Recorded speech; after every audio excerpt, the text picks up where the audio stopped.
Hello friends, আজ আমি নিয়ে এসেছি Punjabi style dhaba style egg curry. এর জন্য রয়েছে ডিম, আলু সেদ্ধ, পেঁয়াজ, রসুন, আদা, লঙ্কা, টমেটো একসাথে বাটা, পেঁয়াজ কুচো আর টক দই। প্রথমে কড়াইতে তেল গরম করে নিয়ে আমি ডিমগুলোকে ভালো করে ভেজে নেব। ডিম ভাজা হয়ে গেলে আমি দেব কড়াইতে তেলের মধ্যে চিনি।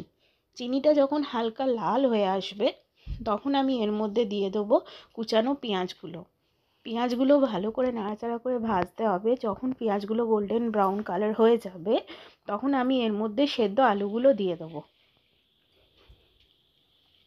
দেখো পেঁয়াজগুলো কি সুন্দর রং হয়ে গেছে। এবার আমি এর মধ্যে দিয়ে দেবো সেদ্ধ করে রাখা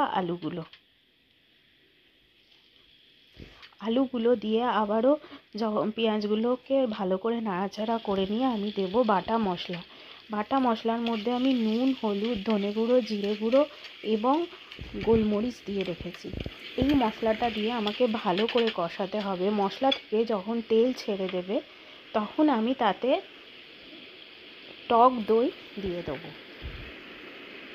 দেখো আমি বাটা মশলাগুলো দিয়ে দিলাম, দিয়ে এবার আমি এটাকে খুব ভালো করে কষিয়ে নিচ্ছি যাতে করে কাঁচা মশলার গন্ধ না থাকে। দেখো মশলা থেকে তেল ছেড়ে দিয়েছে।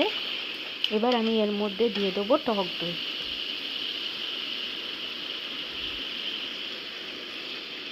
টক দই দেওয়ার পর এটা একটু হালকা নেড়ে ছেড়ে নিয়ে আমি এর মধ্যে দেবো এভারেস্টের কাশ্মীরা লাল। এই কাশ্মীরা লালে কিন্তু শুধুমাত্র রং হয়, ঝাল একটুও হয় না এটাতে। কাশ্মীরা লালটা দেওয়ার পর আমি আবারও এটা ভালো করে কষতে থাকবো। কষে দেখবে আস্তে আস্তে মশলা থেকে তেলগুলো ছেড়ে যাচ্ছে।